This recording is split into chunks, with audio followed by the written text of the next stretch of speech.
A pleasure to meet all at last, and here we are at it once again with HJN Season 4. So, with this particular piece in mind, I'd say that the unique statements known as Fool's Gold should be made possible as a subject for HJN. So, 2652 is pretty much where we're at here. Let's just do it, shall we? So, Fool's Gold, as you probably know by now, is the common term that is often described as a unique iron pyrite mixture. Essentially, iron pyrite does in fact have somewhat of a resemblance to that of gold. And while we know that iron pyrite and gold are unique mineral compositions, with one being more expensive than the other, one seen as a unique, priceless piece of mind. The thing is that precious metals of all sorts, while they are unique and they are known to hold a lot of value, especially in the olden days when they were very common to get a hold of, with these days, these kinds of precious metals have gotten so expensive, it's kind of dangerous to keep them out and about in such regular areas. If you're able to get a hold of any of that stuff, oh man, imagine how some people would react to that stuff. Oh, but let's be real though. Iron pyrite, on the other hand, while it does have somewhat of a resemblance to that of gold, it's not at all like it. In fact, somebody could probably use one of those unique little telescopers in order to understand the mineral composition, and they could definitely tell you it's not real gold.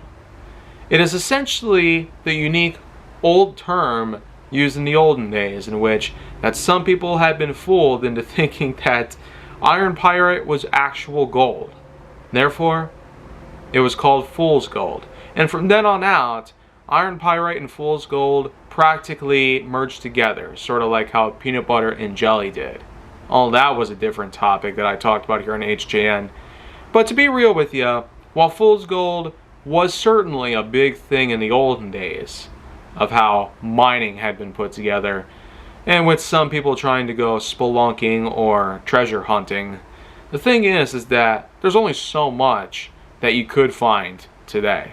And I'd say that makes a unique challenge. But let's be real, if we come across iron pyrite though, you could still find the unique value in that stuff. In fact is that some gemologists and some mineral collectors might actually pay you a decent amount for it. Because let's be real, even though it ain't real gold, it still does hold a unique shade to it, as well as a unique composition to it, as pyrite can be broken down into smaller materials and smaller elements for usage in various things. In the same reasons as to how other gemstones and metals have been broken down over the years, from steel to zinc, we have had a big prior history of certain materials being used for construction, for development in certain things that we have in our daily lives. For instance, while iron pyrite is not exactly like the precious metal everybody knows and loves, well, did you know that it could potentially end up in our own food? Yeah, while actual iron is seemingly more common in most foods out there, especially some meats and vegetables, the kind of iron that comes out of the iron pyrite that is fool's gold, as some people would refer to it, happens to give off a similar level of edibility to it. Yeah, if you think that's crazy, who would even possibly think about how gold could be eaten up? Then again, I did hear something about leaves made out of 23 karat gold being eaten up as well. So maybe it's not totally impossible to eat something like gold. But what about other elements? I guess maybe if I talked about the individual elements at some point in the future, perhaps that could be its own unique piece for HJN. But until that happens, who really knows how that comes together?